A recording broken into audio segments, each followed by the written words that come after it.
मुअज़्ज़िज़ नाज़रीन ग्रामी, पिछले 1450 सालों में दो रियासतें ऐसी हैं जो कि इस्लामी नज़रियात पर वजूद में आई हैं। पहली मदीना मुनव्वरा और दूसरी पाकिस्तान। और अगर मौजूदा दौर में देखा जाए तो पूरी दुनिया में सिर्फ दो रियासतें हैं जो कि मजहब के नाम पर कायम है। पहली पाकिस्तान जो कि इस्लाम के नाम पर बनी, और दूसरी इसराइल जो कि यहूदियत के नाम पर उम्मत मुस्लिमा के सीने में छुरा घोंप कर बनाएगी। आज की इस वीडियो में हम इसराइल और पाकिस्तान की ताकत के बारे में बात करेंगे और इस मामले पर भी डिस्कस करेंगे कि अगर पाकिस्तान और इसराइल की दूबदू जंग होती है तो कौन जीतेगा और किसको शिकस्त होगी। इससे पहले कि मैं आप लोगों को इन तमाम तफसीलात से आगाह करूं, मैं आपसे इतनी गुजारिश करूंगा कि इस वीडियो को बगैर स्किप किए आखिर तक जरूर देखिएगा, ताकि आप मुकम्मल तौर पर जान सकें कि पाक इसराइल जंग में किस मुल्क का पलड़ा भारी है और क्यों है। ख़वातीनो हज़रात, हालातों, वाक़यात और ज़मीनी हक़ाइक़ को मद्देनजर रखा जाए तो पाकिस्तान को इस वक्त तीन आलमी दुश्मनों का सामना है। इसराइल, अमेरिका और इंडिया, ये तीनों ममालिक पाकिस्तान के वजूद और नजरियात के दर पे हैं। इसराइल और अमेरिका खुफिया तौर पर और इंडिया एलानिया तौर पर पाकिस्तान के खिलाफ मुहाज सरगर्म किए हुए हैं, और पाकिस्तान की खुफिया एजेंसियां और पाकिस्तान फौज बैक वक्त इन तीनों का डट कर मुकाबला कर रही है। कायद-ए-आज़म मोहम्मद अली जिन्नाह के फरमान और उनके हुक्म के मुताबिक पाकिस्तान ने आज तक इसराइल को तस्लीम नहीं किया और न ही आइंदा तस्लीम करना चाहता है।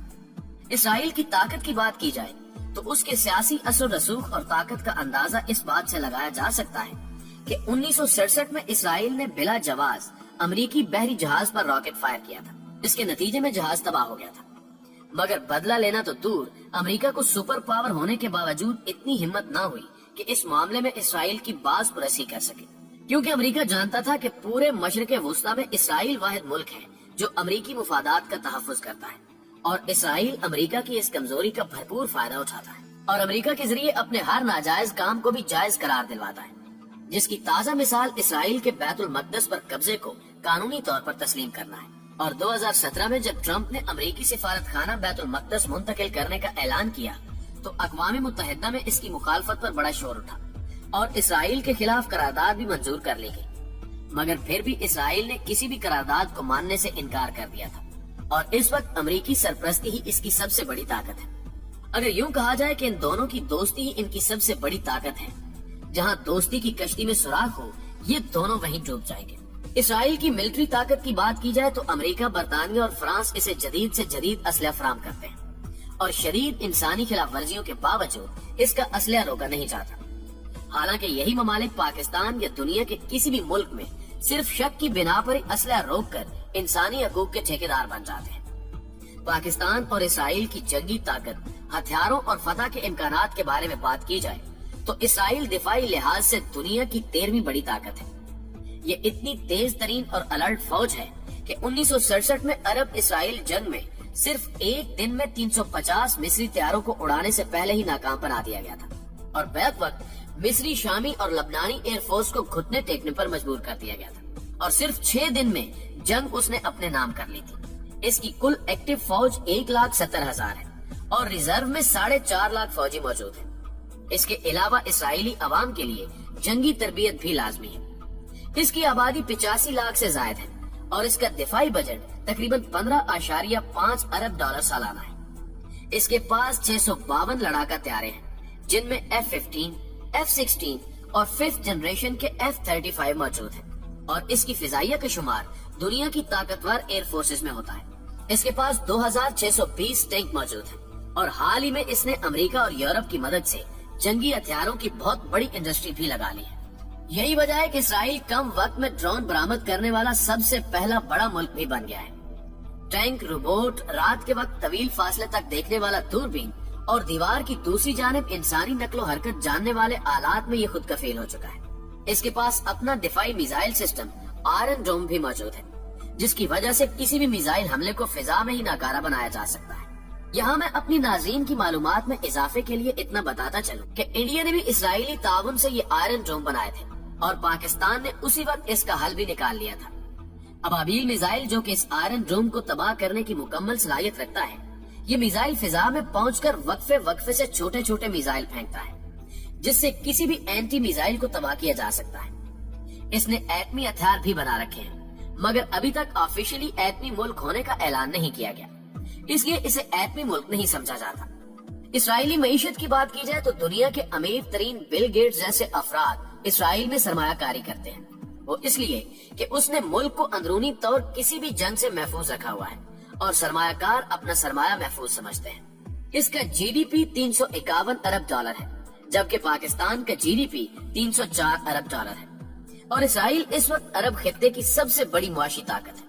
معزز دوستو، پاکستان کی بات کی جائے تو اس کے پاس سب سے مضبوط ترین جغرافیائی اور نظریاتی اساس ہے۔ جغرافیائی اعتبار سے دیکھا جائے تو تین بڑی طاقتوں چین، روس اور انڈیا کی آدھی معیشت کا انحصار پاکستان پر ہے، کیونکہ چین اور روس کو سی پیک تک رسائی پاکستان ہی کی بدولت ہو سکتی ہے، تبھی یہ افریقہ اور عرب ریاستوں سے تجارت کر سکتے ہیں۔ انڈیا کو بھی مشرق وسطی میں تجارت کرنے کے لیے پاکستان ہی کی راداری درکار ہوتی ہے۔ یہ ایشیا کے اس خطے میں واقع ہے جو خطہ عالمی سیاست اور معیشت کا محور بنتا جا رہا ہے۔ 9/11 کے ڈرامے کے بعد امریکہ بھی خطے میں اسی مقصد کے لیے آیا تھا، جس میں وہ ابھی تک ناکام نظر آ رہا ہے۔ نظریاتی اعتبار سے دیکھا جائے تو پاکستان کی اکثریت اسلام پسندوں کی ہے، جن میں اپنی پاک فوج کے شانہ بشانہ لڑنے کا جذبہ موجود ہے، جس کا عملی نظارہ انڈیا سمیت دنیا بھر نے 1965 اور 1999 میں کارگل محاذ پر دیکھا ہے۔ پاکستان کی آبادی تقریباً 22 کروڑ ہے اور 7 کروڑ آبادی نوجوانوں پر مشتمل ہے، اور اگر اس کا 1/3 بھی لڑنے کے لیے میدان میں اتار دیا جائے تو فوجی تعداد اسرائیل کی کل آبادی سے بھی زیادہ ہو سکتی ہے، اور اس کی بہترین ISI دنیا میں پہلے نمبر پر ہے، اور عالمی ادارے اس حقیقت کو تسلیم کر چکے ہیں، اور یہ ہیروز پوری دنیا میں خفیہ آنکھ بند کر پاکستان کے مفادات کی نگرانی کر رہے ہیں۔ پاکستان کی فوج کے بارے میں بات کی جائے تو اس کا ماٹو تقوی اور جہاد فی سبیل اللہ پر ہے، جو کہ کسی بھی مغربی یا استعماری سامراج کو کھٹکتا ہے۔ اس کی فوج دنیا کی 5ویں بڑی فوج ہے۔ ایکٹیو فوجیوں کی تعداد 6.5 لاکھ سے زائد ہے۔ کولڈ وار ہو یا دہشت گردی کے خلاف محاذ آرائی، پاکستانی فوج کا کردار سب سے نمایاں ہے۔ اس طاقت کا اندازہ آپ اس بات سے لگائیں کہ جب 9/11 کے بعد امریکہ اور اس کے اتحادیوں نے دہشت گردی کے نیٹ ورک پوری دنیا اسلام میں پھیلائے تو 10 سال سے بھی کم عرصے میں اس نے TTP جیسے مسلح گروہوں کو مکمل طور پر کچل دیا۔ اسی طرح کی دہشت گردی کا سامنا عراق، شام اور لیبیا کو بھی تھا، مگر 2 دہائیاں گزرنے کے باوجود وہاں فوج ناکام رہی اور وہ ملک خانہ جنگی کا شکار ہو گئے۔ پاک فضائیہ کی بات کی جائے تو اسی فضائیہ نے 27 فروری کو اسرائیلی جہاز گرا کر پائلٹ کو گرفتار کر لیا تھا۔ 1973 میں جب عرب اسرائیل جنگ جاری تھی تو اسرائیل پاک فضائیہ کی وجہ سے دھول چاٹنے پر مجبور ہو گیا تھا۔ وہ اس طرح کہ اس نے مصر پر قبضہ کر لیا تھا، مگر پاک فضائیہ کے جوانوں نے اسرائیلی طیارے مار گرائے تھے اور یک لخت وہاں موجود اسرائیلی جیٹس اور جنگی طیاروں کا صفایا کر دیا تھا، اور اسرائیل کو مجبوراً فوجیں واپس بلانا پڑی اور مصری علاقے کا صحرائے سینا بھی خالی کرنا پڑا۔ ان دونوں واقعات سے لگتا ہے کہ قدرت نے اسرائیل کی بربادی پاک فضائیہ کے ہاتھوں لکھی ہوئی ہے، جو کسی بھی وقت حقیقت کا روپ دھار سکتی ہے۔ ٹیکنالوجی کے اعتبار سے دیکھا جائے تو پاکستان عالم اسلام کی واحد ایٹمی طاقت ہے اور پوری دنیا میں 7ویں طاقت ہے۔ پاکستان کا شمار ان چند ممالک میں ہوتا ہے جو 3rd اور 4th جنریشن کے جنگی طیارے، آبدوزیں، سیٹلائٹس تیار کرنے کی صلاحیت رکھتا ہے۔ اس کا دفاعی بجٹ 9.5 ارب ڈالر سالانہ ہے۔ پاکستان کے پاس تقریباً 1000 فائٹر جیٹس، 2924 جنگی ٹینک اور 197 جنگی آبدوزیں ہیں۔ اس کے علاوہ پاکستان کے پاس کثیر تعداد میں ایٹمی ہتھیار بھی موجود ہیں، جن کی رینج اسرائیل تک ہے، اور پاکستان نے لانگ رینج میزائل کسی بھی اسرائیلی شیطان کا مقابلہ کرنے کے لیے بنا رکھے ہیں۔ معزز ناظرین، اسرائیل کی ساری طاقت اسرائیل اور امریکہ دوستی ہے۔ جب بھی اس میں ہلکی سی دراڑ آئے گی تو اسرائیلی طاقت کے غبارے سے ہوا نکل جائے گی، اور پاکستان دفاعی اعتبار سے کسی پر انحصار نہیں کرتا۔ یعنی ایسا نہیں ہے کہ اگر کوئی ملک پاکستان کا ساتھ چھوڑ دے تو پاکستان کا دفاع کمزور ہو جائے۔ اسرائیل اس وقت پاکستان کو اپنا سب سے بڑا دشمن سمجھنے کے باوجود پاکستان کے خلاف کسی بھی قسم کی فوجی کارروائی سے گریز کرتا ہے، اور صرف انڈیا کی پشت پناہی کر کے پاکستان کے خلاف اپنا غصہ نکال سکتا ہے، اور اگر کھل کر میدان میں آ بھی جائے تو اسے اس بار 1973 میں پاک فضائیہ کی جانب سے ملنے والے جواب سے بڑا سرپرائز مل سکتا ہے، جس کی اسرائیل تاب نہ لا سکے گا۔ یعنی پاکستان کو اسرائیل پر برتری حاصل ہے۔ خدا نہ خواستہ اگر پاک اسرائیل جنگ ہو جاتی ہے تو فتح انشاءاللہ پاکستان کے قدم چومے گی۔